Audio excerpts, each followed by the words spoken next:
My name is Esperanza Spalding, and I don't like to describe myself. I make sounds and art. What is the hardest part about your job that no one knows?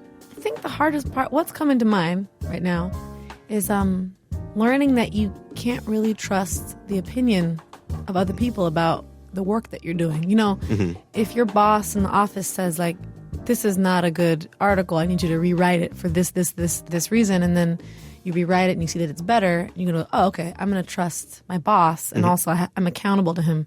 But in music or in art, you have to find this compass in a way that's sort of insulated from other people's feedback and hold yourself accountable to a standard that you believe in. That sounds really nice, but it's actually very, very, very, very challenging to keep in touch with that compass when a lot of other people are giving you opinions, good and bad, about the work that you're doing. I'm not lacking in love, no. What is something you bought that you now completely regret buying? Oh my God.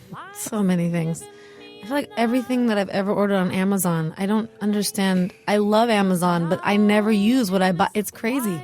I feel like half my bookshelf is just stuff that I one-clicked and never read and will never read. The world so strong, it stops the world in spinning. When did you realize music could be an actual paying career?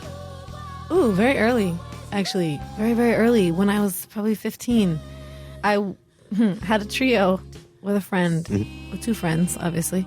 I didn't sing yet. So we built ourselves as a trio, and then we realized, wait a minute, we could charge as 4 people, but we're only 3, because I could, what if I learned how to sing? Yeah, true.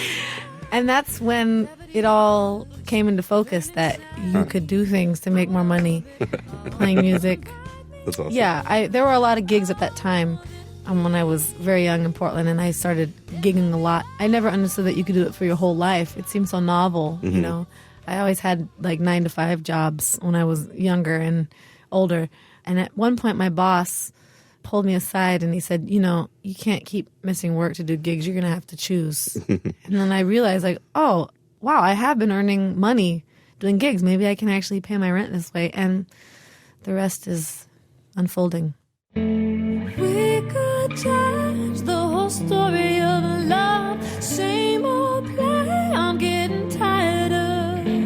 No more acting these predictable roles. Just us living unconditional love. What was your first job?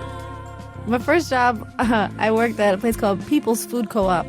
That was my first real job. I fell asleep as my boss was telling me things because I had just discovered that I didn't live at home anymore and I could stay out late and get in trouble and nobody would be there to notice when I came home. So I was doing that pretty much every night, and I'd go in to have meetings with my boss, Louise, and then I'd wake up to her yelling at me, saying like, "Are you listening, Esperanza?" And I would have fallen asleep. I was very irresponsible, and I'm really sorry, Louise, for being such a horrible employee. And I won't even tell you about working for the Portland Parks and Recreation for the No Ivy League. That was my second job. Too cool. I really am from Oregon. I don't know if you noticed this, but I'm from Oregon. If some magic should find me. What is your most prized possession?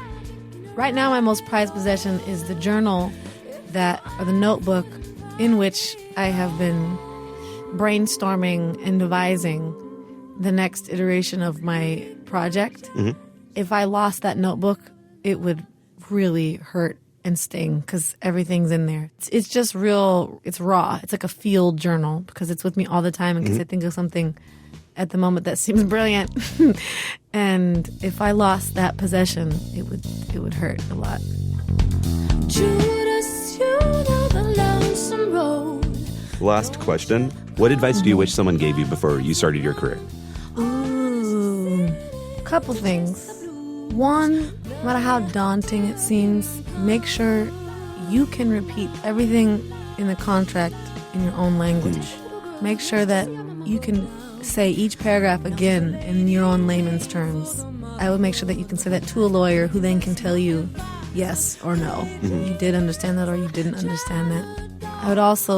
I wish somebody would have said, no, you can do it by yourself first before you reach out for support or before you depend on other people. their support making your visions come to fruition. I'm learning that now, and I think I would have done some projects much better if I would have had that mode going into the creation of it. But you live and learn.